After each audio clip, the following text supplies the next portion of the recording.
قال يوسف الله لأبيه أكبر الله রে আজান দিছে নামাজ তো যাইতে হইব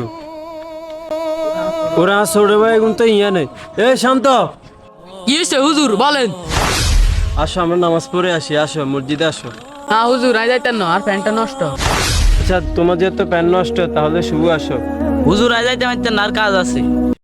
আস্তাগফিরুল্লাহ, তুমি এটা কি বললা? তুমি নামাজ পড়তে যাবা না কাজের কথা বলে? আচ্ছা সাদাত তুমি আসো। হুজুর মোবাইল টিভির সময় ডিস্টার্ব দিন না তো। আস্তাগফিরুল্লাহ, তোমরা কি মানুষ?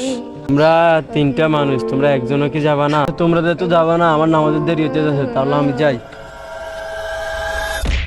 সরি সরি ভাই, আমার নামাজের দেরি হতে যাচ্ছে, আমি যাই। সরি সরি ভাই। দূর বেটা তোর নামাজ বেটা মিয়া। না না না ভাই, পরে বললেন নামাজের দেরি হয়েছে। না ভাই, না না না। তোরে বেটা নেক্সট টাইল তোর খবর আছে, তুই চাইস নামাজ নেই। আল্লাহ ছাড়া কেউ আপন না, আল্লাহ ছাড়া আপন কেউ না, আর আল্লাহ ছাড়া সত্যিকার অর্থে আপনাকে আমাকে ভালো কেউ বাসে না। শুধু আল্লাহই আপনাকে ভালোবাসে। এটা আপনারা হারে হারে উপলব্ধি করবেন যত দিন যাবে ইনশাআল্লাহ।